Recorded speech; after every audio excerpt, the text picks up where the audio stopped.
Vince, cheers. Cheers, Chris. Thank you Welcome for to the having me. Reluctant Sound podcast. Happy to have you here. You're a close friend of mine, Hell yeah. and it'll be a good conversation today. It's going to be great. So for anybody listening, this is Vince. Vince is the general manager, wine buyer, host. I don't even know what the name would be. Everything. The do boy. The do, right? yeah. The Swiss Army knife. The Swiss Army knife. I guess that's a... Vince is the Swiss Army knife of a restaurant called Trattoria Contadina. Yep. Third generation family-owned and operated restaurant in North Beach, San Francisco, on Union. Yep, Union and Mason. Union and Mason. And all in all, just a very sweet guy. Yeah. Unlike many people, you've worked at that restaurant. Yeah. Mostly, there hasn't been many other places you worked. No, that's extremely, I shouldn't say extremely, but unique for me because it's my family's restaurant. Mm-hmm. My grandfather started it in 1984. Our same chef, Pablo, has been there since we opened. He actually worked at the restaurant prior to us. So my grandfather bought it in 1984. And prior to him buying it, same corner, same everything, it was a restaurant called La Contadina. Yeah. So, okay. so my grandfather came in, bought it, and Pablo was the chef there. And essentially he was like, hey, I'm bought the restaurant. I need a cook. Do you want to be the head chef? The head chef, excuse me. And literally nothing's changed since then. That's so funny. He's one of my dad's best friends. He was in my dad's wedding. He's totally a huge part of my life. He's the greatest guy ever. He talks shit all the time. He's just the greatest guy. And then we also continue with the restaurant. My dad also worked there. My uncle worked there. My grandfather passed away, and my dad and my uncle ran it. And my dad left, and it was my uncle, Dirk, for the longest time. And he sold it to his oldest son, Kevin, and his wife, Gina, who are the owners now. Mm-hmm. And yeah, because it's kind of weird. I always say, I think they've owned it for like 13, 14 years now, wow. I think. Yeah.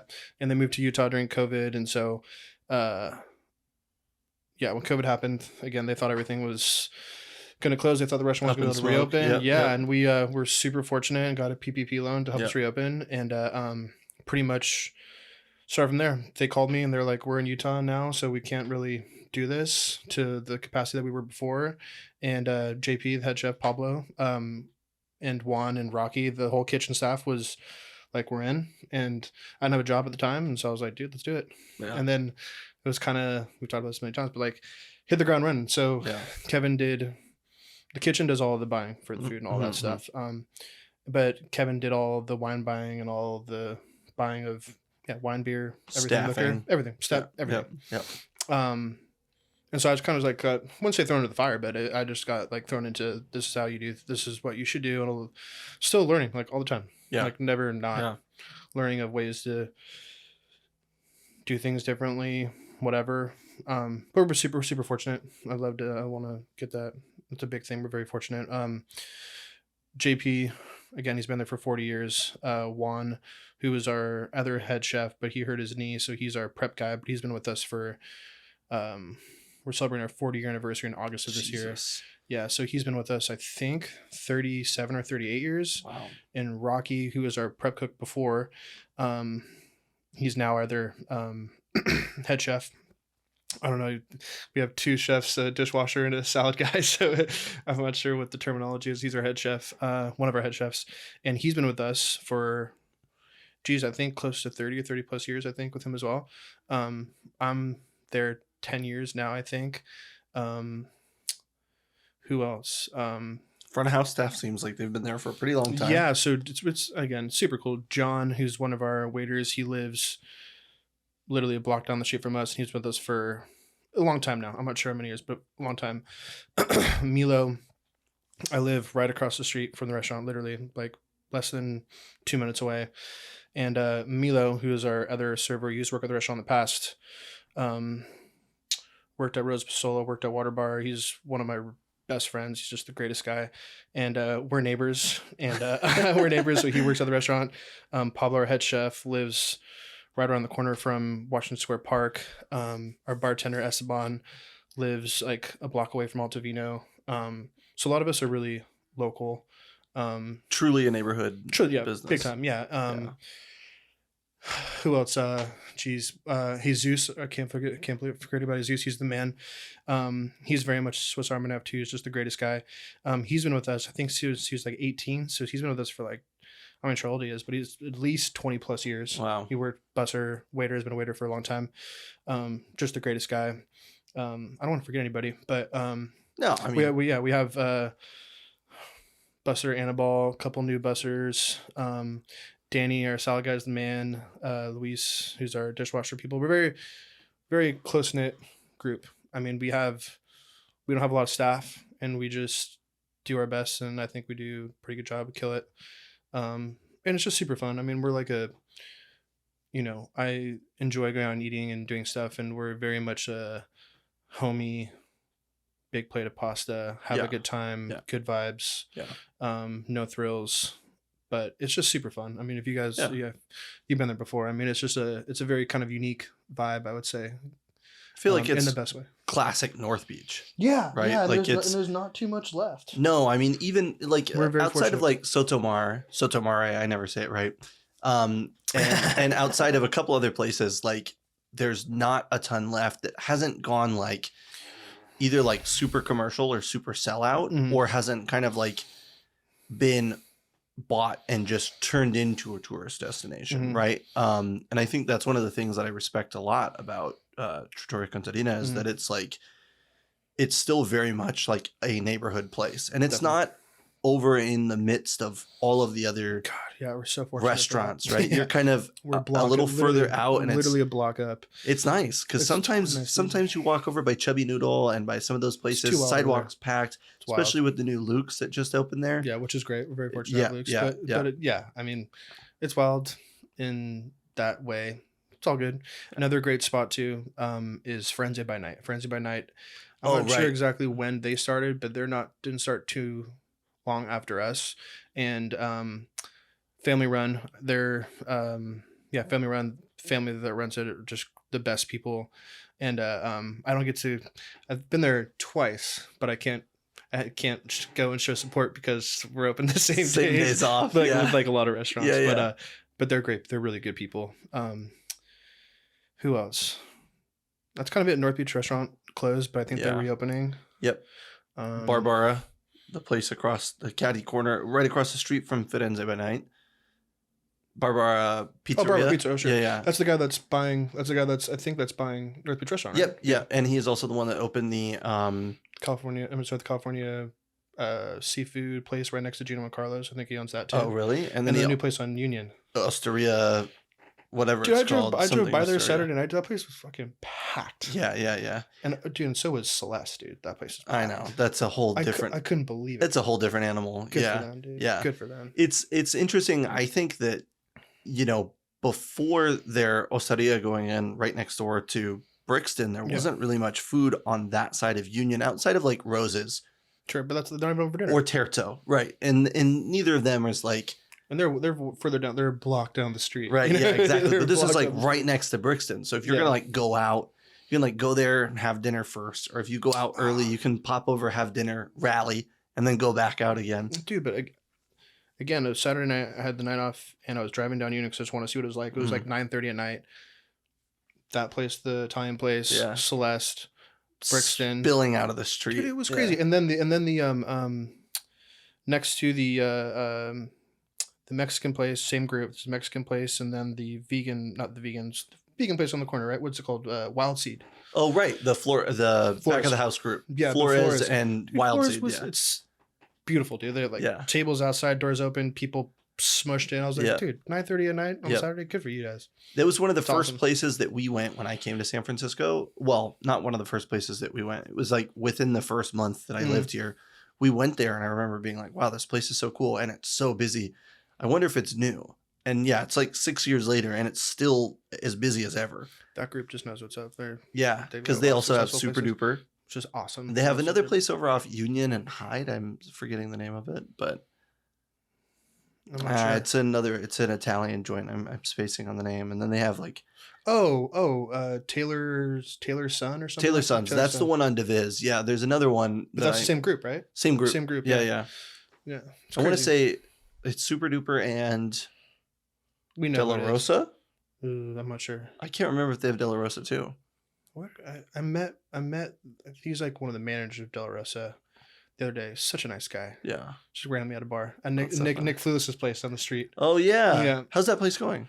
I think it's great. I've gone there the past Little the past Lils? couple of months. Petite Lils, yeah. Petite Lils. And Nick's one of my really good friends. He's such a great guy. Yeah. And it's just like gets more and more packed every time I go Good. there. Last time I was there, I was like, dude, what the fuck, man? Because when This I is went awesome. and he was like silently opening, I'd go in and it Yeah. would be like really quiet. People would walk in and like peek their head in and they're like, "What are your hours?" He's like, I don't know. Yeah, it's, Whenever I leave. He has some good little splurb on his menu thing outside. It's like open till late or something like Yeah, that. yeah, But it's yeah.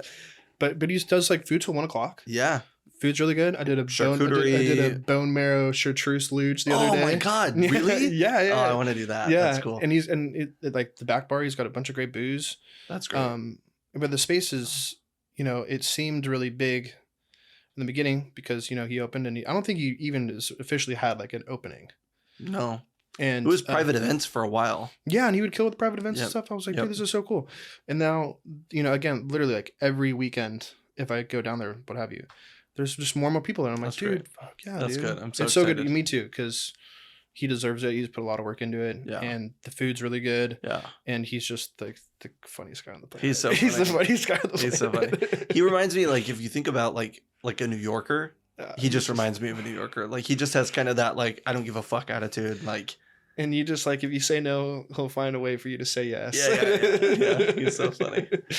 Cool. I mean, you're so well integrated into North Beach, and like we used to live there, and I have a very big soft spot in my heart for North Beach. North Beach is the bomb. But I do feel like this is kind of maybe a topic that we can touch on here is like the saturation of restaurants in North Beach is kind of crazy, right? I mean, it's nuts to think like just that corridor right by Chubby Noodle is just like, Yeah. there's so many things right there. And Yeah. sometimes the quality's not there. I think No, people are just coming like the Fisherman's Wharf area. Sure. People are just going because it's a tourist area Mhm. and then they don't really care how the food is. They have to eat because there's no kitchen in their apartment or their hotel or whatever. Mhm. So I feel like that's an unfortunate side effect of it. But there's a lot of good stuff. Golden Boy's Pizza Dude, when people's kicks ass. bomb, dude. Yeah. It's not in. I mean, I don't think it's technically North Beach, but what day? It was Saturday, just this past Saturday. Mm-hmm. I woke up and I was like, it's like I don't know. It was like 10 o'clock. I mean, I didn't work that day. I had the day Mhm, off, and so I was like, what am I gonna do? My girlfriend Rebecca, she was at work, and I was like, lay in bed, whatever. And then it was like 11 o'clock. I'm like, oh shit, where should I go for lunch? And I was like, oh, Flower and Water Pizzeria is the bomb. Oh, yeah, It's yeah, so good. yeah. I'm a huge fan. Food that comes out there is awesome. The Yeah. space is beautiful. Yeah. It's not like gouging your eyes out for No, prices. no, Excuse no. me. It was like o'clock. I'm like, I'm gonna get dressed and I'm gonna go walk down to Katonia. Oh, yeah. Dude, it's definitely one of my favorite I restaurants. still in San consider Francisco. that North Beach. Dude, it was so good. I got there at 11:30. Kind of seated at the bar, sat there. I had oysters. I had a tuna crudo. I had a pasta. I had Dude. rabbit. I had 3 glasses of wine and a cocktail. I was like, what Oh, the fuck, dude? It was awesome, dude. It was the bartender guy was super cool. He said he was a bartender of like, I think he was like 10 years at Smuggler's Cove. Yeah. He was just a super nice guy, and we were chopping it cool. up. And then the other bartender came in later, super nice guy, and Yeah. he's like, I've worked 10 years at ABV. Yeah. I was like, ABV is like one of my favorite bars. Yeah, yeah. It's the best. Great. And so kind of like universe stuff. I was like, I hate celery. I shouldn't say hate. I'm not a big fan of celery stuff. Right. Right. But I went there in the past with a friend, and she was like, you have to get this. It's like the celery tonic cocktail. Sick. Yeah. And so I tried it, and I was like, what the fuck? This is so good. Yeah. And so I had to tell him. I was like, dude, Yeah. I love going to ABV. I like get the mushrooms, get the burger, have like 2 or 3 of those, and just have like the best time ever. And he was like, you really like that cocktail? I'm like, yeah, I love that cocktail. He's like, besides like the owner, I think, or whatever, like I know the recipe for it. Oh my And he God. goes in the back bar and gets a little like, celery bitter stuff, and made me one there. Wow. It was so cool, dude. I was That's like, you have to. I was like, I'm great. getting goosebumps thinking about it. I'm like, you have to make me one. Can you make I me one? love He was like, that. yeah. And I was like, dude, it was so cool. That's so awesome. I love that. I mean, I think like It's very, it's not a cheap date, but it's a right. But I mean, going there, the atmosphere, the food is, very, I think top quality. You'll have to let me And, know next time you go. Oh, I know somebody, and dude, let's I'd be go. happy to say something because Bianca and I went the other day. And Oh, you had went an too? Incredible experience. Oh, you Yeah. too? Oh, we great. went on. I think it was Wednesday. I think it was Wednesday. Dude, I love we hearing went. that. Yeah. We can't go on the weekends because of the baby, so it's Yeah. hard to get in and get out. I'm gonna this thing's set on autofocus. Sure. I'm just gonna turn that autofocus off Yeah. quick because it's kind of like. Totally. Dude, I love how you went, dude. That's so cool. It's so good. Oh, it's great. Some people. Like the first time that we went, it was a little bit of a miss. Mm. And then obviously it helps. Like we know the corporate chef, and then cool. I used to work at Quince. Oh, yeah, and, of course. Yeah. And so like I know like a handful of people, and so they'll like one person will send this, and one person will send this, and it's it's great. And I think to me like that's one of the things that I was going to touch on about the bartender that was so great is like the idea of hospitality, right? It's the best. Dude. And I think to me, like when I think about San Francisco, you're like the epitome of hospitality. You're always so sweet and so kind and like so Oh, thanks, and dude. so you too, man. not as much. No, 100%, and so what's the word that I'm looking not even. for? Like when you make things happen for people, whatever that means. My dad always said, like so I started working at the restaurant too. Kind of a fun story about working at the restaurant. I graduated high school, got like painted houses, stupid. And then one of my really good buddies got me a job at this law firm, and which is now closed in San Rafael. And I was like 19. Was 19, just turned 19. Wasn't gonna go to college. X, Y, and Z. But my cousin Kevin and his wife Gina, the owners of the restaurant, lived in San Francisco, where actually I live in their apartment now. And they moved to San Rafael, and they're like, "Oh, we should have dinner." So we had dinner, and with my dad and my brother and Gina and Kevin and I. And I was kind of nonchalantly. I was like, my dad worked there. My grandfather started it. My dad named me after my grandfather. And my children, my grandfather. So just naturally like drawn to it. 100%. Yeah. And so I was kind of like I think a lot of stories for like people in the restaurant. She was like, "Oh yeah, if you ever need help, I'm happy to help." Yeah, yeah. She's like, "Really?" Yeah. A week later, she texted me. She's like, "Hey, yeah, we're doing brunch. Would you mind like, I've never worked in a restaurant before, but we'll teach you. Yeah. You mind like doing Sunday brunch?" Yeah. I was like, "Yeah, no problem. I don't work on Sundays anyway, so like, yeah, I'm totally down." Started with Sunday brunch, and then. Which is usually everybody's least favorite shift. Yeah, but for us at the time, it was like brand new. Right. So like cool. it was like not, not like a typical brunch place. Wasn't super busy. If you're not working really late Saturday night, Sunday brunch doesn't suck as bad. Oh. I think usually you work until 11, you party until 2, and then you work at like 9 or 10. It just sucks. Yeah, it sucks. But for me, that wasn't the case, and we were very local spot at the time for brunch. I think we only did it for 2 or 3 years. It didn't really last very long, but the food was really good. And I was like, okay, we're actually brunch is really cool. Do you mind working service on Sundays? Working doubles on Sundays? I'm like, yeah, whatever. Yeah. Again, super naive. I have no idea. I'm like, I'm helping out. Yeah. I'm not doing anything. I'm making money. Yeah. And then it went from doubles on Sunday to, can you pick up like a shift during the week, to 2 shifts, to 3 shifts, to 4 shifts. And then, I was like 19 working 2 jobs, like 5 nights a week in the city, 5 nights during the week in San Rafael. Yeah. And then I was like, yes, this isn't, and at the time, it's I not was like, sustainable, but I was like 19. At the time I thought I was making a lot of money and whatever. So it was fun. Yeah. And then I was like, this isn't going to work. So then that's kind of like how restaurants started, and then bust, and then turned 21, became the bartender, and then bartender till pretty much. And I, was the, manager, quote unquote, worked the door 2 nights a week. And then, because Kevin and Gina were still living at the time, then COVID happened and blah, blah, blah. Were you guys open 7 days a week at one point? We were. Oof. Yeah, we were. Restaurants that do it now, just so much respect. I don't know how they do it. I think the pandemic wiped a lot of that business out. Dude, it's crazy. And it wiped a lot of lunch business out. I mean, if you think about like staffing, if you're open 5 nights a week and that's it, you just need an employee that's willing to work full time. Yeah. It's just 5 shifts, right? Yeah.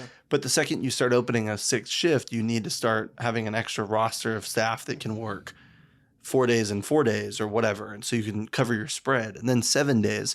And then you 100%. Add lunch into it, and it's just pure fucking chaos. I mean, Ozumo is a great example of a place that's open they do lunch and dinner 7 days a week. They only close like Still 2 now. days a year. No. Yeah. Oh, Yeah. good for them. Yeah. And they open, I think their lunch opens at like 11:30. Good on them. And then on the weeknights, they stop serving food at like 10. Cool. Yeah. So, Wow. I mean, they figure out a way to make it work. And I think like you get enough people that are working other part-time jobs and they're willing to take, 3 shifts, 4 shifts here and there. But man, staffing just becomes Dude, it's a crazy. headache. Yeah. I can only speak for us. But if we're like, again, very small, like if someone gets sick, it's just a really bad day. Yeah. It's not a bad day, but it's a lot more stressful day. Right. It's just one person, whether it's a busser, Yep. server, kitchen, anybody. But we would have to hire at least 7 more people that have never worked at the restaurant. Yeah. Everyone that's there now is like worked at the restaurant for a long time, and Yep. it would just be just doesn't make sense. Yeah. At least for us, it doesn't make sense. Yeah. It just sounds terrible thinking about it. Yeah, it's Hiring tough. 7 new people. Well, you'd need another manager. 100%. Yeah, Right. exactly. I think that's one of the cool things about Yeah. what's happening right now is that you're there for every hour of service that place is basically open. 100%. Yeah. 100%, Yeah. So, I mean, the hospitality side of things is something that I miss a lot being in the sales side.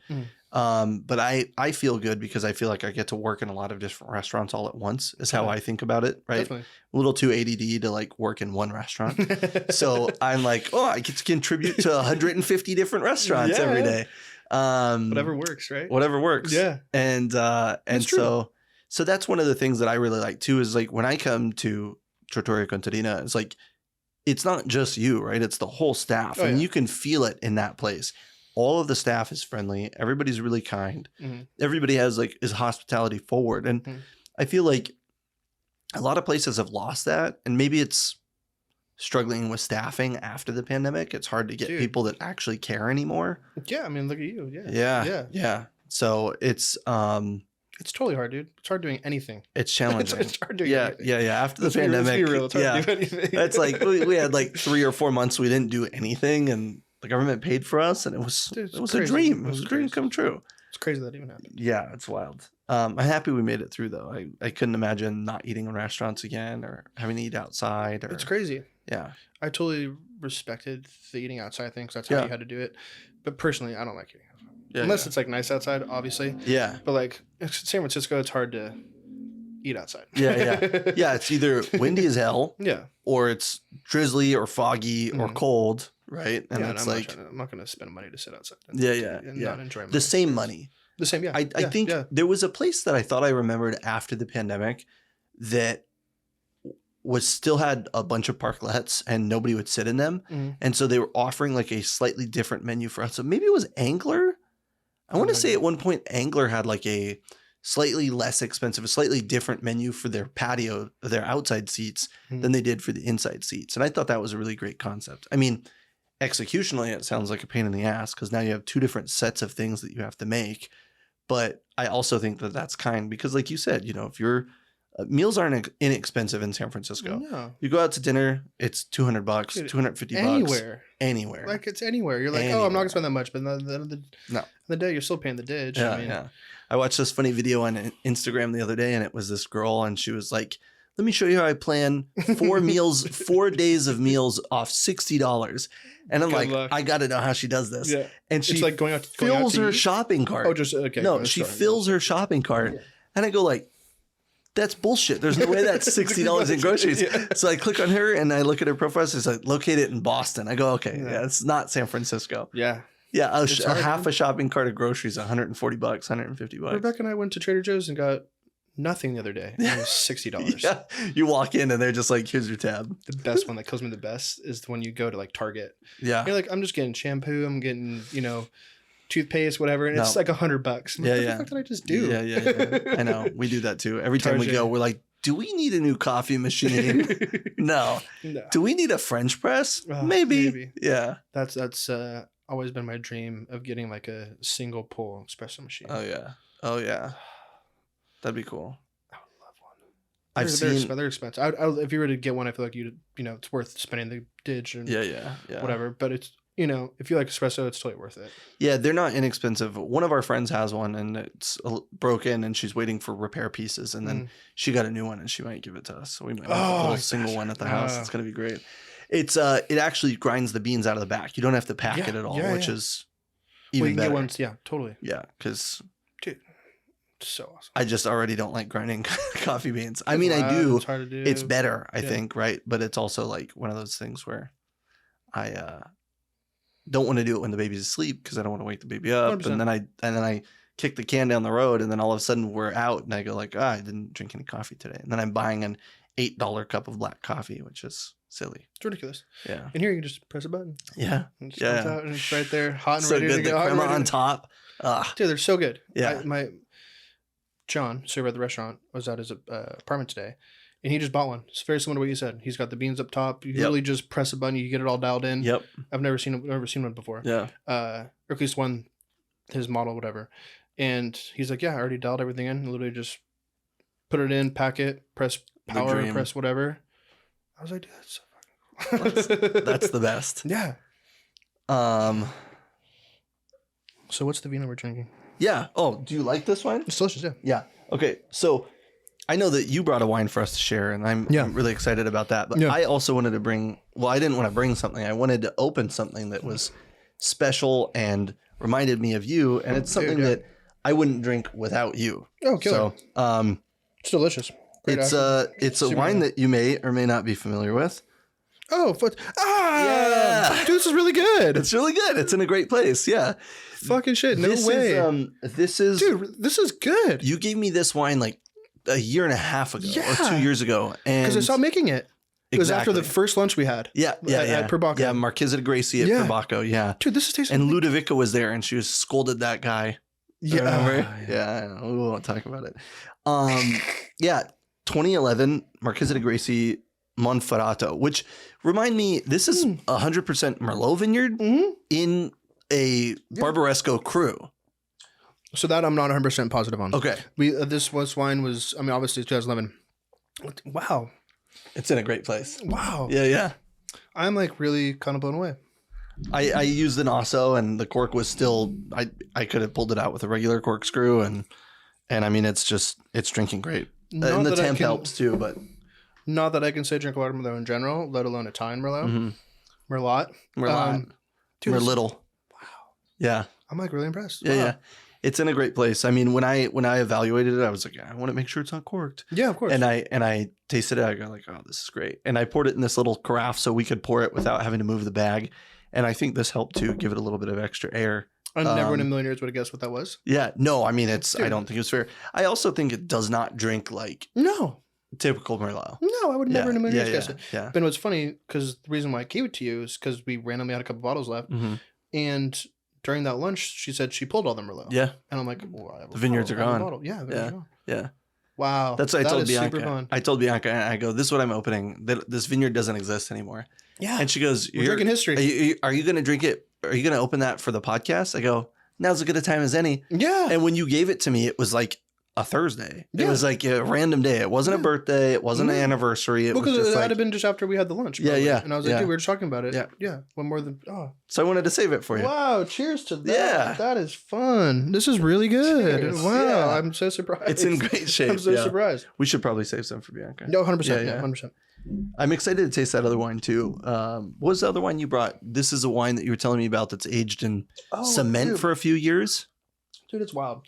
I don't know a lot of other places that do it to this extent, but I think,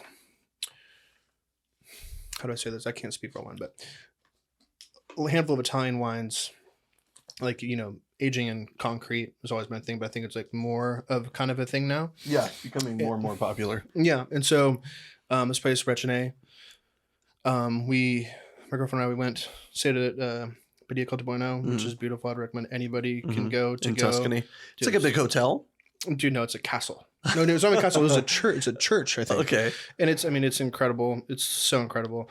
It's an old abbey. Yes. Yeah. You can walk in. The little church is still there. Yeah. It's from like the 1300s or something. Crazy. I think like one of the first estates like in Chianti Classico. Yeah. I think I'm not too far off there, but place is beautiful. They have a wonderful restaurant. Totally, if you ever get to go, you have to go there. We went the 2 days that we were there. We went both nights. The food was phenomenal. The staff was great. Wines were super cool. I remember you sending me pictures of like yeah, I mean, it's all the stuff that really old shit for like $40, $50. I mean, it was super fun. Yeah. Rechene, I'm a huge fan. One of the wine that we're talking about is called Rechene de Rechene, and just like nerding out one day and was like down the rabbit hole, and it was some article about, I don't drink Burgundy by any means, but similarities between some Sangiovese houses to where they can, Sangiovese is not Pinot Noir, but like, you get what I'm saying. It's like kind of like similarities and stuff. And this wine was on there, and I was like, oh shit, that's really cool. And I didn't know the winery at all, and I looked it up, and I was like, this is so cool. So it's the oldest vineyard that they have, and so my girlfriend and I, we're lucky enough to go, and everything is state of the art. They had this like, I think he's a well-known artist. Excuse me. He stayed on the property for 2 weeks, painted the whole winery inside. Like, it's beautiful. I think they have a lot of money. I know they have a lot of money. Yeah. So like top barrels. So open a winery in Tuscany, you gotta.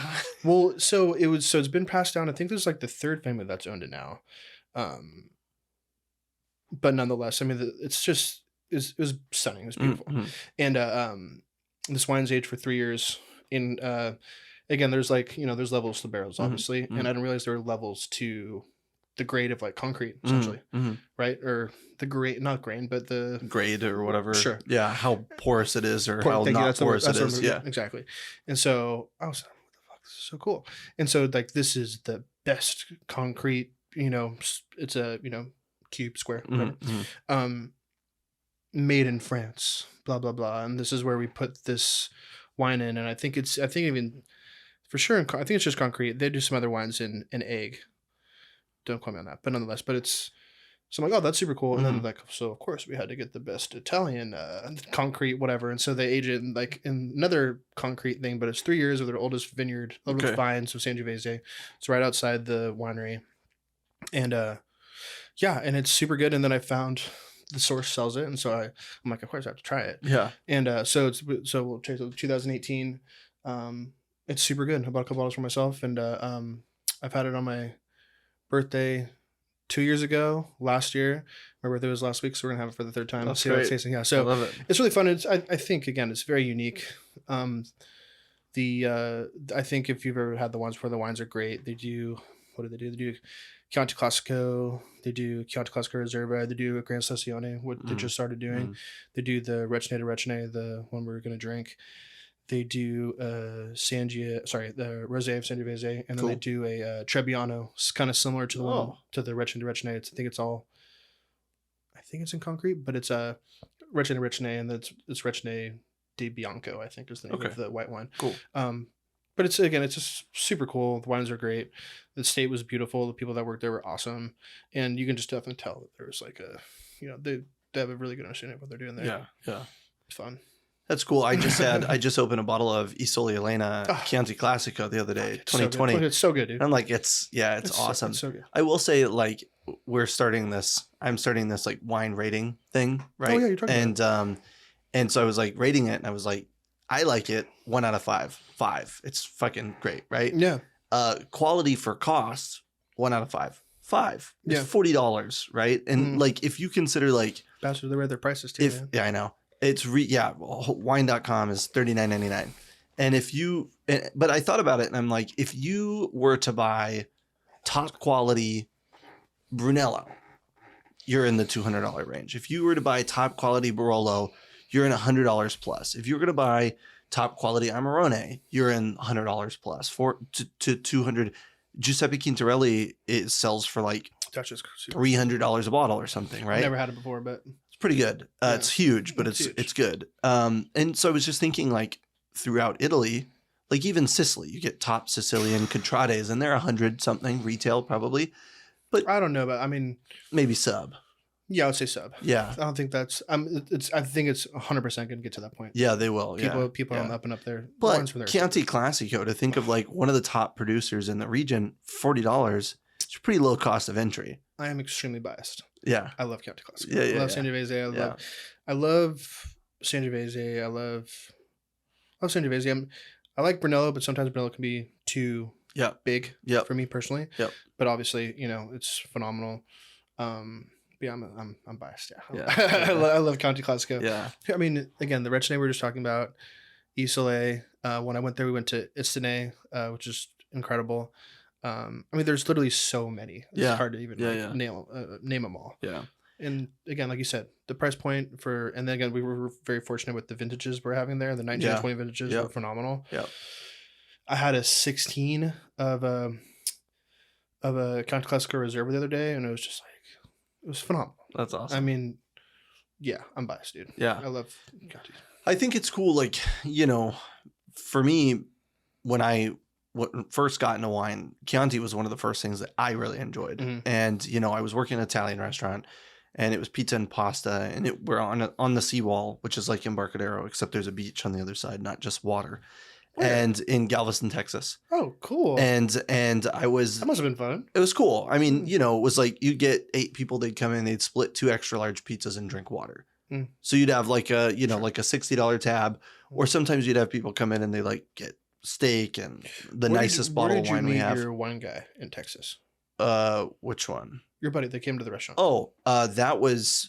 So I've actually known him since I was like 12. A kid, yeah. So funny story, he and my aunt are exes. Yeah. And so when I was a kid, he was always around, and he was always really big in the service industry, and my aunt was always really big in the service industry. Oh, she went corporate. She went to Landry's Corporation really early on, and then actually became like an event sales manager for Landry's in Galveston, and was like top person in that ladder, in that rung in the Texas market. So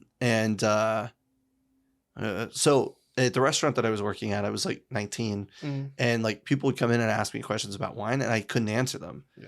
And I was the manager, and they would give me like shit, right? Like, well, does anybody here know anything about wine? And so like I started learning wine just because I wanted to say like, fuck you, know? Yeah. Like it was out of spite originally. It was like, I'll learn wine, but I'm never going to like it. That's what I always thought to myself.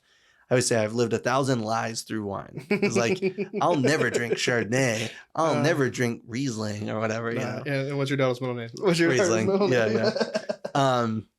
But funny how that works. Chianti was like one of the first ones for me. And for the longest time, there's Chianti and Chianti Classico. Totally, yeah. And then it was a long time before I was exposed to regions like the Rufina and like the sub-appellations now, right? Salvapiano, Rufina, dude? Yeah. So there's like 4 sub-appellations, right? And then, Classico is like an interior outline to the larger appellation, picture, right? Yeah. But then the other 4 kind of exist within and outside of the Classico region. Yeah. It's cool. It's really complicated. I like to see Italians make things so difficult, man.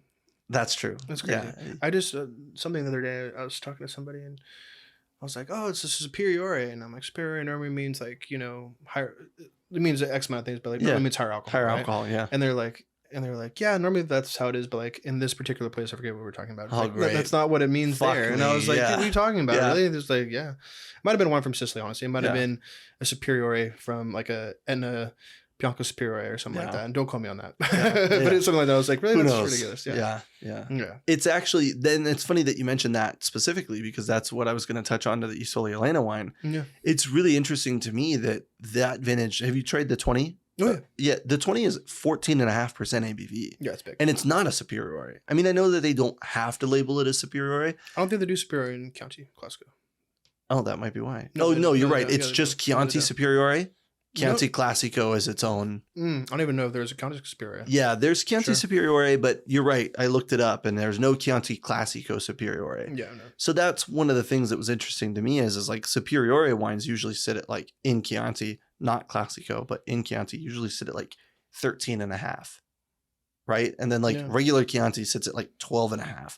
So to me, like the Isole was great, but I was like, fuck, it's really punchy wine. Totally. But he also was one of the kind of like super Tuscan guys, right? Like, the Ciparello. The Ciparello, totally, right? Dude, which is it came up around the same time as like Sassicaia, Tignanello, Ornellaia. And the guy that he sold it. Paolo De Marchi. Yeah, he sold it. Yeah. So the last vintage was 19? No. 18? He sold it last year. He sold it in 2023. What? Yeah, he sold it at the beginning of last year. So when was the last vintage that he made? Well, the last vintage he harvested would have been 22 because he sold it at the beginning of the year in 23. I'm totally turned off, and I'm turned around, and I thought he sold it a while ago. No. He sold it at the beginning of last year, I think, is when they announced it. Because I've been with the company for 2 years and a couple months. I remember Stefano told me. Yeah. And Stefano's going to be on for. Don't talk. Seen him on Wednesday. Don't forget that. He brought it up like he left like 5 months ago or 6 months ago now, I think. And so I think it was maybe a year and a half ago or something, maybe a year ago. But yeah, and then he's going to focus on his winery, he and his son's winery in Sperino and Alto Piemonte. Those wines are so good. I opened up 2000. I went to dinner with my dad, and I opened up a 2013 Lasona. Yeah, it was really good. Awesome. It was really good. We didn't. If we're being nerdy here, or not nerdy, we're drinking right. We should have definitely decanted it and like had it open up more. Opened it up, had dinner, and then we were seeing a concert, and so whatever. But it was still really good. Yeah. It was still really good. Well, I like those wines. To me, comparatively with like young Barolo or young Barbaresco, sometimes they can be a little wound and they can be a little unapproachable. Even like the Barolo boys, right? Even with the Barrique, I still don't think to me that it's as approachable. But the Alto Piemonte wines, when they're blending in that little bit of like Croatina and Vespolina, it's like it just makes it so much softer and like I'm a huge more approachable, and there's so many super sandy soils. There's so many good producers up there. Yeah, that's true. Yeah, and even wines in Lombardia too. I mean, like whatever big name Pepe. Yeah. I mean, those wines are it's just totally different take. Totally different. If you like, I don't like Nebbiolo, and you give them wines like that, and they're gonna be like, oh, is this really Nebbiolo? And you're like, yeah, it's really good, right? Yeah. It's really good, right? Yeah, we have Cherché and we have Sandra Fe. Yeah, and both of those are really great producers, and it's interesting, like. When you think about Nebbiolo as a grape, like everybody automatically, it's synonymous with Barolo, right? You go like Nebbiolo Barolo, totally, and you go Nebbiolo Barbaresco, or you go Nebbiolo and you go Longa Nebbiolo. Like it takes.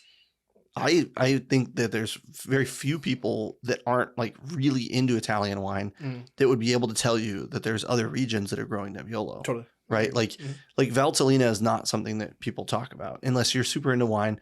Or unless you have a program where you can sell it, because that's another thing. I mean, I've talked to places before, like, trying to sell a Valtellina wine, and they go like, it's great, but I'm going to buy 6 bottles. I'm going to sit on it forever. Interesting. Right? Like, we don't have the place that is able to sell that, or they don't have the staff or the time to hand sell those things. 100%. Totally get it. And, Barolo sells itself. Brunello sells itself. Barbaresco sells itself. It takes a little bit more of a hand sell, I think, to sell something that falls into like the Nebbiolo section that the Lasona is like what on a list would probably be like $120, $130. That one, yeah, the wine, yeah, it's like 100. I don't think we were the 13s. I think we had it like $150. Yeah. Oh, did you order it off a list? No. I'm sorry, on our list. Oh, right. Yeah, and yeah. I took one for dinner. Yeah. But no, I mean, yeah, I totally agree. I think every place is, and that's another thing too, like kind of that I don't really think about. Like every place is so different. Yeah. You don't know the clientele and stuff. Like I tell you all the time, like we have kids through every age until grandparents. Like there's not just one particular 2 to 70. Literally. Yeah. It's like you never know. My dad always said that too. You never know who's going to walk in the door. Yeah. And treat everybody like they were eating dinner at your house. I love that. Yeah. So yeah, I mean it's just crazy. And then there's restaurants like, great example, Bodega. Yeah. Like they have that certain pretty much dynamic. Yeah. And they sell the fuck out of all the wines that they have. Yep. And they crush it. Yeah. And but it is very much like a early 20 to late 30s clientele. Totally. I mean, not to say that other people aren't going. No. But that's very much it. But yeah, it's very. And they have the wines that those people like. Yep. And they sell the fuck out of them. Yep. And I think too, the kind of cool thing about that is like they have food, but they're not like tied down to food. No. And that's one of the things I think is really interesting. Like when you see somebody like have like a wine program that doesn't reflect their food, right? Like it's hard, right? If you're an Italian restaurant, you carry Italian wine. It just makes sense.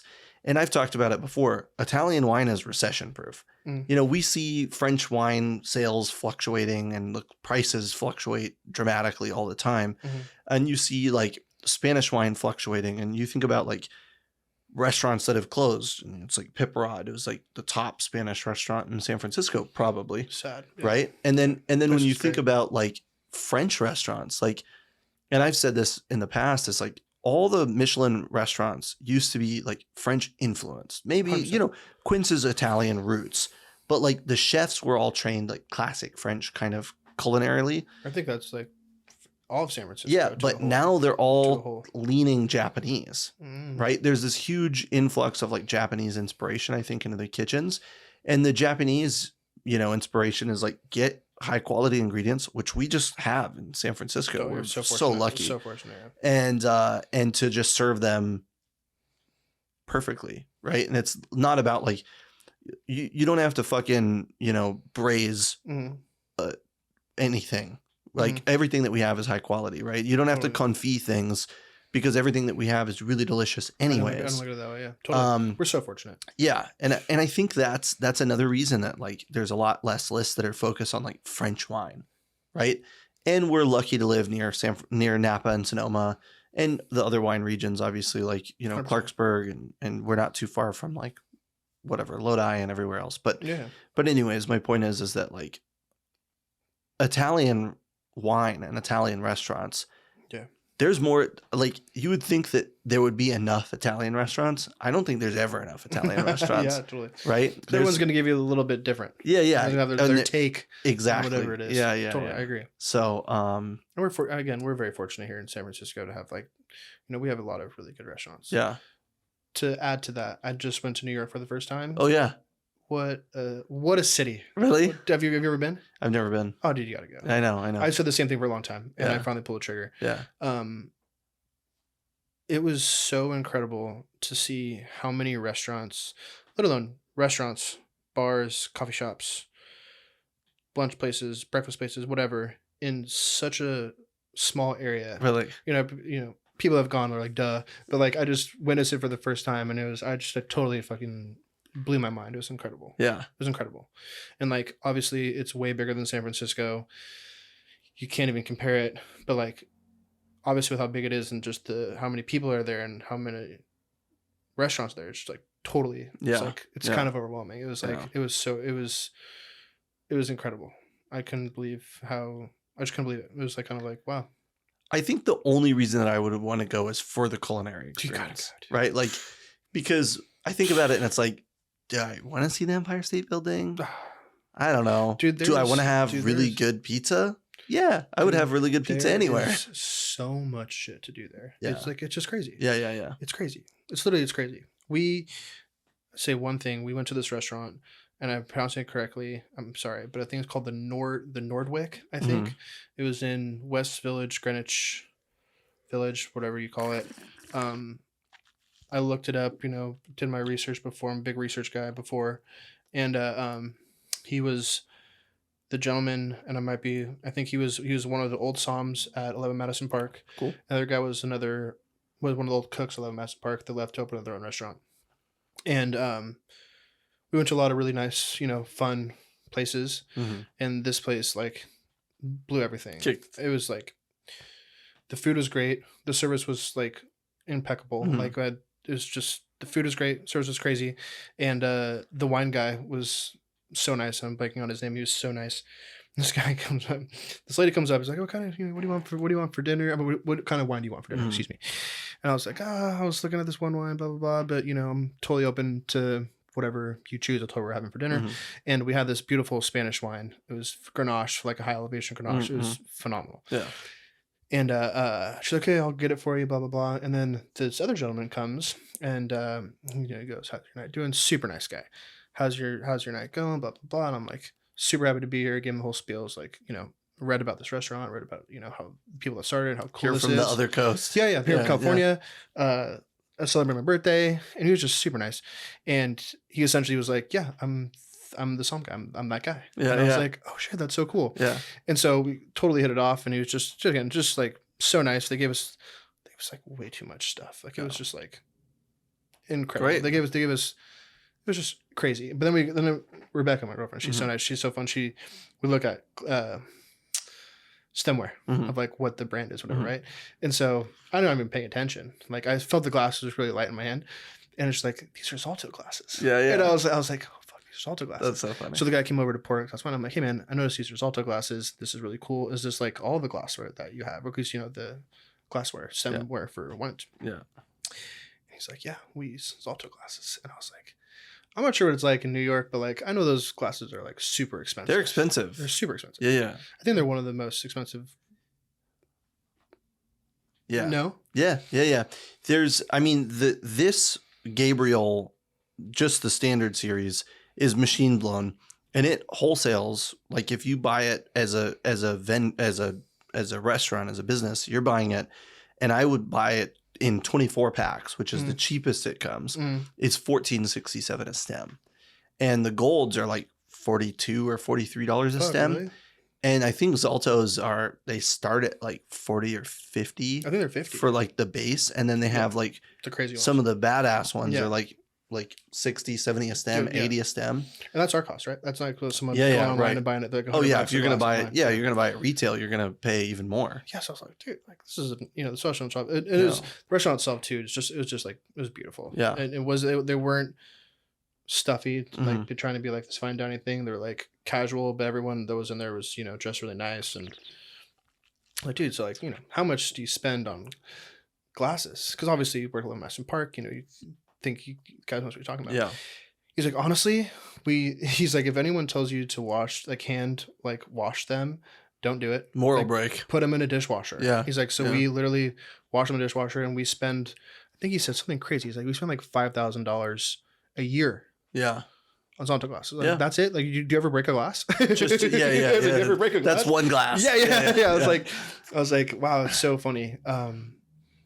But yeah, it was just such a thing. I was like, well, I've never drinking out of a Zalto glass before. Yeah. It's cool. Just like super cash. Yeah. Just little dumb little things, but it was no, cool. I think that's perfect though, right? It's like sometimes those extra touches, and when you notice, like I always thought it was cool when it was funny and cool. Okay, so working at Quince, it's a 3-star restaurant, and everything that they own was like really expensive. All the plates are really expensive. All the plates are like, they'd go to Japan and they'd like meet this person, and this person would like handcraft these plates just for them. No way. And then you That's would so like, badass. that's so cool. That's so badass. And then you would go and they'd have like these silverware, and it's like, this silverware have a story, and it's like, this silverware is made by an Italian factory that used to make bullets during World War II. And when they weren't making bullets anymore, they didn't know what to do with their metallurgy machines. And so they were like, what are we going to do? So they started making silverware. So they have like all these silverware that are bought from this specific factory. So cool. And yeah, there was all these things, and like, it's so cool. You would like drop a plate, and somebody, before they would like even look at the food, they're like, pick it up and like look underneath, like, what's this brand? Where does this come from? Dude, when you go to restaurants, and especially if X caliber, when you go to a restaurant like that, fucking, it's awesome. Yeah, it's great. I think it's great too that it's like there for you to appreciate if you want to appreciate it. Yeah. Right. Like anybody could pick a Zalto up and be like, this feels like it's gonna fucking break. Yeah. Right. I look at this thing and it's gonna break. Yeah. Literally. But those are actually super durable glasses. They say that they bend. I have no Have you idea. heard about that? And I've never even had it. I think that I've watched like a video where somebody like swirls it on the table, and they do it slow-mo, and the stem can like kind of flex a little bit. Crazy. It's really cool. Yeah. That's really a thing. That's another reason that they like don't break as much, I guess. I heard some of the lines of like the guy. There's again the very little know about somewhere. There was the guy that did Zalto, and then he left and made his own company and is doing his own thing, and it's like blah blah blah. Just as good, if not better, than Zalto. And again, that's very little knowledge of. There's a lot stemware that I have. There's a lot out there. I would say like another one that's really expensive is like the Gabriel. The Gabriel is like the universal glass. Yeah, totally. It's for everything. Are awesome. Beer, cocktails, whatever. You're supposed to be able to put anything in it. It's the only glass they make. This shape or nothing. Oh, that's the only glass. That's the only glass they make, and that's cool. the reason that I use it everywhere I go. Is it's an AP. It's a true AP glass. At least that's how they market it. And like when you get like one time I reordered and they didn't have the 24 loose, they had it 24 gift packed, and there's like 6 in a box or whatever. So I open it, and the box is like really beautifully packaged, and the box has like on the front, it's like Cabernet, Merlot, Cab Franc, Zin, and you just like keep reading, and it's like, you know, whiskey, scotch, Everything known to man bourbon, in the and it's glass. like beer, Yeah. gin, like whatever the fuck, any kind of like alcohol you can imagine, it's listed on the box, and it says it's the perfect glass for that. The other one that's super expensive is called the One. And it's a glass from Jancis Robinson, the famous wine reviewer. Okay, I've heard of it. And it's also an AP glass. It's a one for all glass, and they're like marketing ploy. At least I think it's their marketing ploy. I tell people that, but maybe they should hire me, or I should copyright this. I say, would you rather have a cupboard full of glassware or a cellar full of wine? There you go. Yeah, there you go. That's love it. That's my excuse. That's why I use Gabriel's Cha-ching. for everything. Yeah, copyright it. Yeah, cha-ching.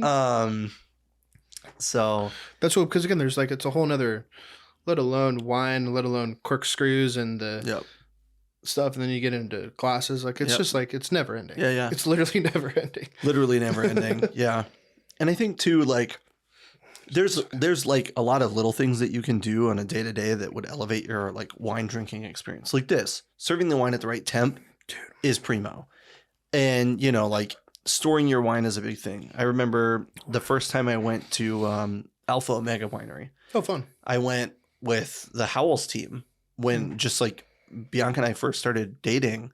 I got invited to go. They would take the whole team up there. They would all go to wineries. They'd hit a couple wineries, come back. They'd open late. After a day. Yeah. Good on. They'd go up, hit 2 wineries, come back, and then they'd open. Instead of opening at 5, they'd open at like 6 or something. And the first time I went, we wanted to get some Alpha Omega. We weren't really sure what we wanted to get.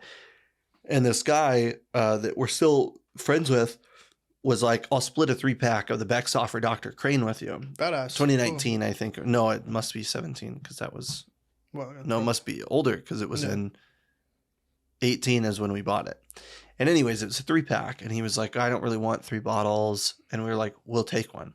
Totally. And so we took it and we immediately like squirreled it away in the back of a closet, you know. And this is before we had the bunker. This is before we had anything. And he took his and like just took him home, and we didn't think anything of it. And then he saw me like 3 months later. He was like, hey, you know, did you open that wine yet? I go, no, but we're like, got it in the darkest, coolest place in our house. And he was like, what do you mean? These wines, like, we bought them at the winery. They're like $210 a bottle. I mean, they're not cheap. No, totally. And he goes like, what do you mean? And I go like, where are yours? And he goes, on top of my fridge. Fuck. And I go like, well, the best part is it wasn't too long.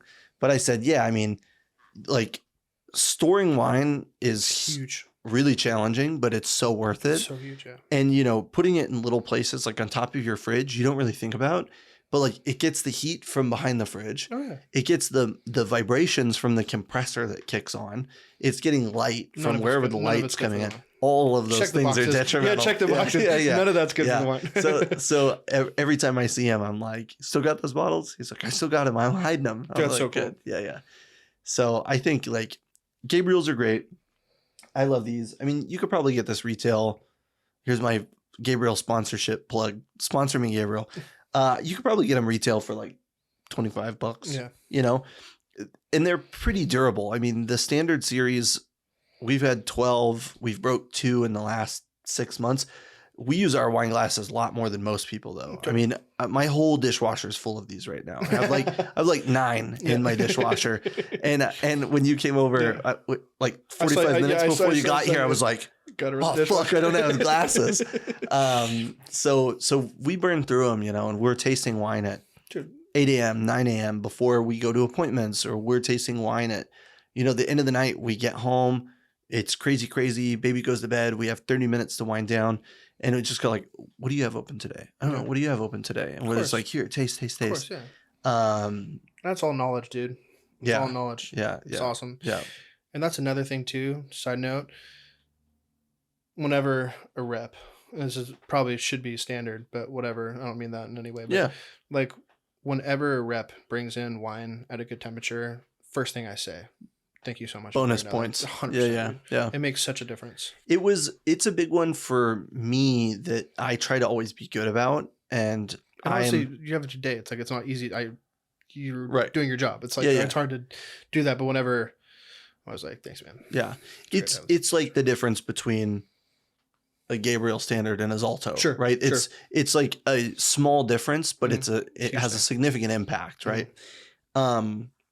Yeah, I try to be really good about it. There's actually, so I spent 10 years in Texas, Mhm. and 3 years of that was in sales, and keeping your wine at temp is How do you do it? wildly How do you challenging. do it? Yeah. We had, you have an ice chest in your trunk, Yeah. and it's even if you don't have white wine, you're putting your red wine in the ice chest just to keep it at Totally. temp. Or you put like a rag and then you put the wine on top of it and then you close the ice chest Sure, to just totally. like keep everything Mhm. kind of cool. Totally. And I didn't have this guy, but there's this guy in Houston, and I won't say his name, but he apparently would like have a temperature gun like we all used for COVID. Yeah. But this is, Long time ago. 2016. Sure. And he would scan the bottles before he would taste the wine. And if it was too hot, I'm not tasting that. Or if it was too cold, he's like, I'm not tasting that. Fuck. Yeah. Come on, man. I mean, like I understand, like nobody wants to taste like a 110-degree bottle of Cabernet Sauvignon, Of course. right? But, if you're like, apparently if you were like 5 degrees off, he was like, no. Did he work at a really nice place? Like, Yeah, I mean, kind of. Like it wasn't a really nice place, but his program was super serious. It's like, how do I say? It's like Boulevard, right? Like Boulevard is a the bomb. nice restaurant that has good food and is attainable to many people from many different walks of life and has a insane wine list, right? Whereas like Quince, 3-star, not a lot of people can afford to eat there in whatever facet. Boulevard, you can go in, sit at the chef's counter, Dude, get one dish and a glass of wine and have a meal. how much is it eat at Quince now? It's fucking insane. It's like $275 Dude, no. It's for food. We should look. Can we look it up real quick? Yeah, Can we look it up real quick? Yeah. My phone's my phone's right there. It's recording. I think. It's now the most expensive That's what That's what I'm getting at. because I think Kren used to be like $265, and I think Quince surpassed it, and that's not including the wine pairings. That's the brutal part. I'm sure you looked at the wine list when you went to Catonia the other day. Kind of. Kind of. Not really. I ordered. It was the middle of the day. It was lunch. I ordered It went for lunch too. I ordered a glass of Trebbiano. I had some killer wines by the glass. And then there he the poured other us some really cool, like really allocated Muscadet. day. Ooh. Yeah. Funsies. Yeah, it's Brutado Gaia bottling, which is like I'm sorry, I'm not trying to be really rude here. awesome. I'm just Don't trying be. to. No, I'm no, just don't be trying sorry. to. Because I want to see it's crazy. yeah, It's crazy. It's insane. It's crazy. I mean, I wonder though if you like break it down, right? Let's say it's 300 or 295 or something. I think it's like 375. No way. Dude, give me a second. Past 350? Dude, it's crazy. Come on. Is it not on their website? No, I thought they used to use Talk, but let's see here. It's going to tell me in a sec. We can go Wednesday the 24th at 5 o'clock for the... It's $3.90, dude. Not going to work for me. Dude, it's $3.90 for food. It's $3.90 per person, not including the wine price. That's insane. Yeah. Yeah. I mean, if you think about it, right? Let's say it's 400 and let's say you're getting 10 courses. That's $40 a plate. It's crazy. That's insane. Yeah. And they probably don't have issues booking it out. And that's the thing about all the 3-stars. Usually all the 3-stars do really, really well. They have this really... there's a really nice lady who lives around the corner from me. She works there. And I asked her that she came to the restaurant the other day. She's so nice. She came with her dad. Her dad's a super nice guy visiting from out of town. And I asked her that. I was like, hey, so like the new opening, how's it going? Da, da, da, da. I'm like, so like how busy are you guys like on the weekends? She's like, honestly, we're not that busy on the weekends. Really? It's like during the week is our busiest times. Oh, business travelers. Yeah. Travelers in general. Travelers because Yeah. everyone, it's like a very specific type of person goes to eat Yeah. Quince, right? Yeah. Yeah. And they're like, well, yeah, people come eat here during the week because they're in town, and then Yeah. they go away to their places, on the weekends. I'm like, I've never thought of that before. Yeah, I would yeah, have yeah. that kind of income. Yeah. It's crazy, but that's why I have restaurants like Quince. Yep. It's fantastic. Yep. Well, and you also get to like the whole Michelin guide was inspired off of like the tire company, and it was the tire company figuring out a way to get people to buy their tires and to get people to go out and eat at restaurants. So use cool. their It's a great tires, story. use It's a their great tires story. to drive to another country. Yeah. Which, you know, in Europe is a lot easier than it is Yeah. than it is here in the US. But to drive to another country and go eat at all these restaurants, right? So like if you think about it, it's designed for like people that have money and are willing to travel. I mean, when Bianca went to Japan, it was her birthday, and I booked her a 3-star dinner in Japan in Hokkaido. Fuck yeah, really? $90. You gotta go to Japan, dude. I know that I want to go to New York, and dude. But, one more time for you. Oh yeah, keep talking. Yeah. Keep talking. It's like the craziest. I think it's called masas. Yeah, it is. It's called masas. Uh-huh. I looked it up for shits and gigs the other day, dude. You're gonna shit your pants. This is what, New York, or this is Japan? This is Masa. I think it's 3 Michelin. Sorry, I don't know a lot about it, but I think it's probably one of the. I'm not part of the circuit anymore, so I don't really. Neither am I. I don't really keep track of it. But I looked at it and I was like, "Who the fuck goes and eats there?" That's so funny. I think it's called Masa, right? Is it called Masa? It's dude, it's like $700 to eat there. That's nuts, dude. It's literally like $700. Well, that's the thing about the Quince price is $390, and then that doesn't include a wine pairing. I bet wine pairing is like what, $250, if not more. If not more, probably $650 to $700 per person is just like. I mean, you know what, dude? It's crazy. It would be like, it's so funny because for some people, they could eat at restaurants like that a lot, and then other people, that's like a lifetime meal. 100%. That's something you do once in your lifetime. There's levels, baby. There's levels. There's levels. Yeah. And that was the thing that I loved about Boulevard is that even at Boulevard, we would get people that would come in and they'd be like, "We save up all year for this meal," you know, and then you'd be like honored that they choose to like eat with you and they choose to eat in the restaurant. Cool, it's like so cool. It's really, I've always really appreciated that. You can say that out loud. Oh my fuck. $950 per person deposit. For one person. Fucking insane. That should be criminal. Dude, that should be criminal. So there's levels, literally levels to everything. Yeah. And that's probably, wow. I don't know if there's a higher level than that. But yeah, it's like, I think that's it. But then people do it. Yeah. When we went to Italy once, we had a 2-star right on Lake Como. It was beautiful. Great restaurant. I'm jealous. That sounds so fun. La Matteria. Is it as beautiful? Everyone says it. Lake Como? Yeah. It was stunning. I thought I was in like a movie. Yeah. Like it was gorgeous. I want to drink martinis with George Clooney and hang out. Oh my God. Not drink tequila. No, Not tequila. not tequila. No, we were drinking Franciacorta. Oh, of course. Like leaning over a barricade, just looking at the water. It was great. But we went to La Matteria, and I don't know how many stars they have now, but then they had 2. And we both got the wine pairing. It was exceptional. And it was like, I think all said and done, it was like $260. That's crazy, dude. Yeah. They don't make that here. You can't do that here. You can't do that anywhere in the States now. No. And a lot of places like, you know, I think throughout like France and Italy, all those are skyrocketing. And even in Japan, like in Tokyo, I'm sure some of the higher starred restaurants are expensive. Sure. But she's in the North Island in Hokkaido, and it was like an So awesome meal for $90. And you ate at a 3-star restaurant. It's like for $950 a person, not including probably beverage, you could fucking fly to Japan and have a 3-star and fly home. Eat there for a couple nights. Yeah. For a couple nights and come back. It's crazy, dude. It's crazy. That's so crazy. It's so crazy. And it just blows my mind that people have income to do that. It's just so cool. Yeah.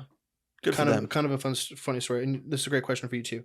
I went to this restaurant just in New York. This gentleman, good looking guy, dressed really nice, comes in, which was his sister. Sister really actually worked in Napa. Works in Napa actually. Small world. But he comes to the table. We're at a Italian restaurant.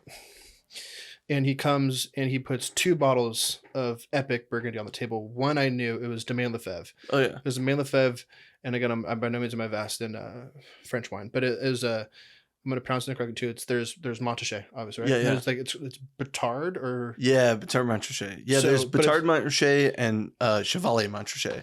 But Charmancher is like on the bottom of the hill, right? Yeah, yeah. And then there's like the other stuff's like in the middle and higher. Yeah, right? yeah. There's so Batard is the bastard, Chevalier is the knight, and then Poussey is like the virgins or whatever. That's so cool. That's what Yeah, it is. yeah, Oh, that's that's what they're awesome. named Okay, after, so yeah. this guy comes in, and obviously you've noticed. I mean, I know what the bottle looks like, right?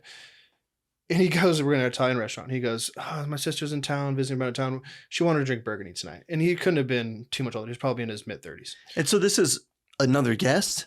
We're sitting right next to him. Oh my God. At the restaurant, right? Yeah, yeah. And so he puts a bottle of that down, and then he puts a bottle of, I think, if I recall, I think the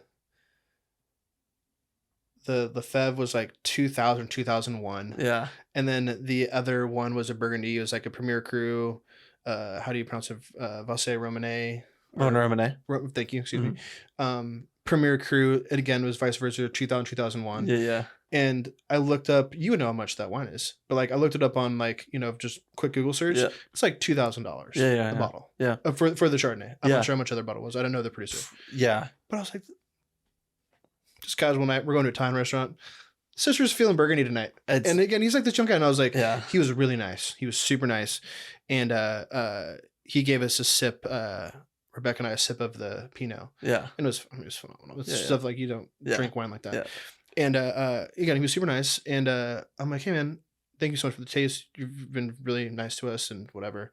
Not whatever, but it's been really nice. And I'm like, I have to ask, like, these are really epic bottles. How what do you do? What do you do for work? He's like, I'm in finance. Of course. I'm like, my man. I was like, my man. Yeah. And I overhear him talking about verticals of DRC and blah blah blah and shit. I'm like, dude, there's people that do that. Yeah. Yeah. I actually just met a guy the other day that's involved in the wine industry and is like within my purview, somebody that I see often. And he's maybe 40. And I mean maybe 45 at the oldest. And he was really young and he grew up in the Bay Area. He's really young. He saved up really aggressively, saved everything, bought a house, rented it out, bought another house, rented it out, bought another house, rented it out. And this dude now is like just his rental properties alone, not his job. His rental properties alone, he says after he pays like a management company to manage the properties. Yeah. After everything's said and done, it generates $8,000 a month. Doesn't have to do anything. Doesn't have to do anything. Nothing. He doesn't have to fix shit when shit breaks. He pays the management company. Yeah, yeah. And they take it out. They take it out before it gets to him. So they pay them, and then he gets his cut. And I'm like, that's awesome. My aunt, there's always the crazy rich aunt or whatever. My crazy rich aunt when I was a kid was like, she bought like condos. Buy like condos in like Paris and one in London. That's cool. And she would buy all these condos and she would rent them out. I don't know how she used to do it, but before Airbnb, it was like VRBO, vacation rental by owner. And I don't know how long that was around for, but even if not, she would just like put ads in the newspaper and she would find somebody like a neighbor. And she'd tell the neighbor, like, if you clean the house, you get 15% or 10% or whatever. And so she would just like, it'd be like summer. She's like in Texas and she could like, it's hot. I'm going to go to Paris. She would just like fly to Paris and stay in Paris for a couple months and just say like, not renting it out from these dates to these dates. Totally. I'm going to be there. And I'm like, wow, that's so cool. That's if I could go back in time. Yeah. If I could go back in time, I probably still wouldn't be smart enough to do that. I would just buy cooler wine at a lesser cost. That's so cool. Yeah. I'll never be that life. Well, not now at least. We don't know. Hopefully in the future. Yeah. You never know. You never know. Yeah. But yeah. I'm a sucker, dude. I mean, I spend money. I don't like. Love to go on vacation, obviously, but it's not very realistic with my job. So I like to go out and eat. Yeah. I like to go out and drink and have fun. And that's my vice, if that's a thing. I think it's great. There's this guy that I used to work with at Ozumo that passed away during the pandemic, unfortunately. And he was awesome. And his name was James Lynn. And it's actually the same name as my doctor that helped me find out about my heart issue. But James would always say, like when we would sit down, he would say, and this was at Ozumo, he would say, people are coming here to escape their day-to-day life. Totally. Right? The second they walk in the door, you should be doing everything that you can to make sure that they have an incredible experience because they're coming here to spend money to get away from all of the shit that's going on outside. right? It's like a little mini vacay, right? You can go out and eat. You can have a great meal. Dude, it is a mini vacay. It's a mini vacay. That's a good way of putting it. It's literally a mini vacay. And it's worth it, right? If it's worth your like mental well-being, like we guilt ourselves all the time about like, oh, we spent too much money going out or whatever. But like the other day we went to this cute little Japanese restaurant over near La Canessa, the new Bacchus restaurant.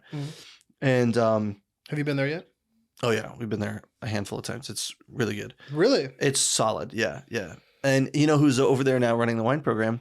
Indy from North Beach Restaurant. We talked about this, Great guy. He's a sweetheart. Such a nice guy. Yeah.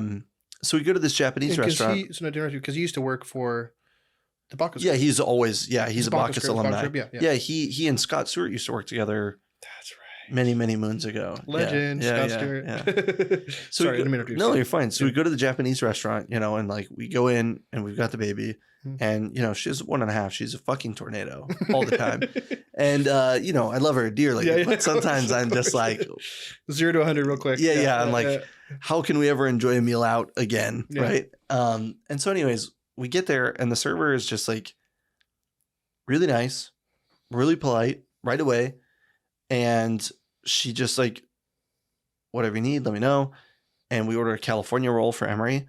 And I love how she likes California rolls.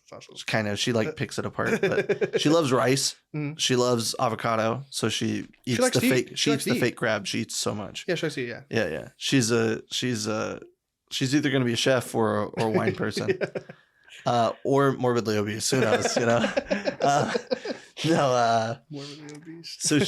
So the server comes up and without us asking, brings like a little plastic cup with a straw. Cool. And a lid, thankfully, and brings like a little kid's plate and brings plastic silverware. Nice. And it was just like really nonchalant. You know, sometimes you go to places you're with a kid or it's your kid and you just like feel really guilty. As a restaurant person, when I walk in the door, I feel guilty with a child because I'm like, my kid's going to spill shit on the ground.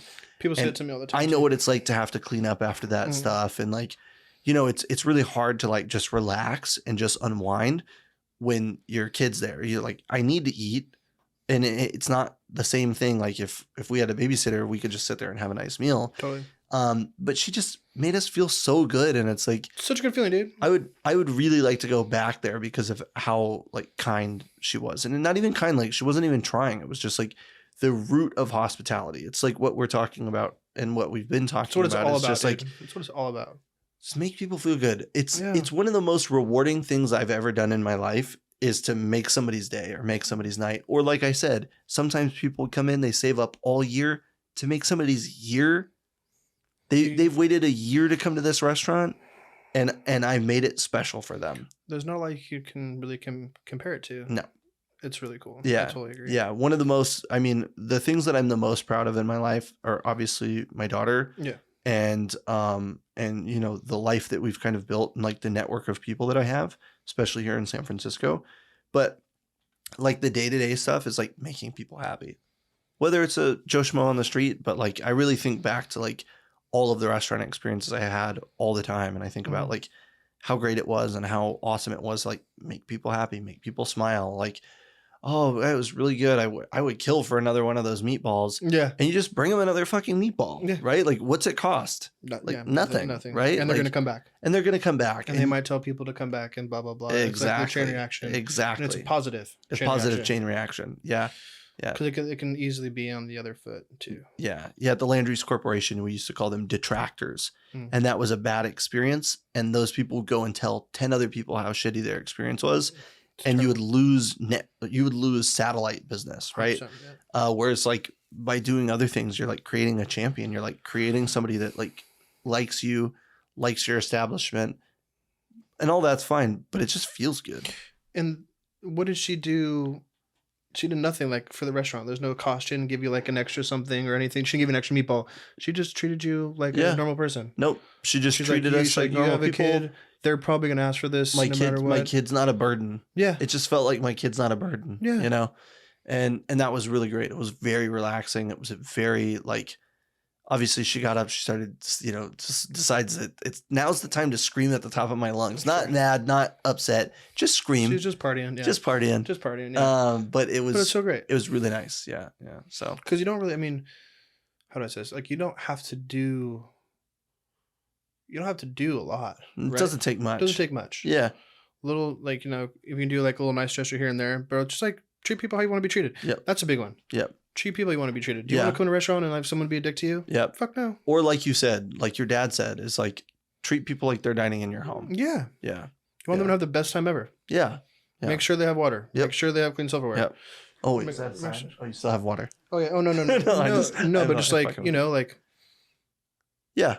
yeah. Take care of them. Yeah. Yeah. Yeah. It's called the hospitality Totally. industry. For a reason. Be hospitable. Yeah. Yeah. We call him Mr. Hospitality. Mr. Hospitality. Do you have wine in your glass? No. Here, let me pour you a little more, and then No, we should save it for, we should cheers and save wrap. it. There's some in here. Oh, is there? Yeah. Oh, we could do this all night. Yeah, I know. We Huh. definitely need to get that other wine and try that too. Oh yeah, please. And then we'll Dude, go. this Okay. is a treat. Do you have a closing statement? Do you have anything that you'd like to say to people? No. Any little blurb of wisdom? we said it. No, I mean, I think we kind of said everything. I mean, everything we just pretty much just said is Yeah. probably kind of like what I try to strive for. I think we both try to strive for, Yeah. obviously, and it just means so much. Yeah. You know, it's like it's our job. Yeah. Like we don't do other things. Like our job is literally to make sure people have a good time, make sure people are happy, make sure the train stays on the tracks, and Yeah. make sure it doesn't fall off. And it's very much easier said than done. But when it's just like, and also like being genuine, like people Yeah. know if you're just like saying shit to say shit. Yeah. Like genuine, smile on your face, make people happy, and that's literally what it's all about. Yeah. And genuine, I think being genuine is a big one too. Yeah. Because people, you can go to restaurants and people are like, "Hey, how are you?" Yeah. And you're like, "I'm great." And they're like, "Okay, bye." Yeah, You're like, yeah. okay. You're just like, You got to feel it. yeah, you gotta feel yeah, it. Yeah, and people feel it, Yeah. and that's what make people, like you said, probably before you had food, that lady did all that stuff for you, and you already want to go back there. I already knew in my mind that You want like to go back. I'm having a great experience. Good for that. Doesn't matter Good how for good that the food lady. is. Doesn't Yeah. matter how good the food is because she took care of me and she made me feel at home. She made me feel calm and at peace. That is you know? like the best example I think we Yep. talked about all night. Yep. Yeah. Yep. Didn't even have we went to a restaurant. You didn't even have a bite of food yet, and you already wanted to go back. Yeah. What more can you say to that? What more could you say? What can we say to that? Yeah. Cheers to you. All right. Let's wrap it. What a treat. Vince, Thank you for having me. Cheers. What a treat. Thank you. Great we'll fun. do it again. Great fun.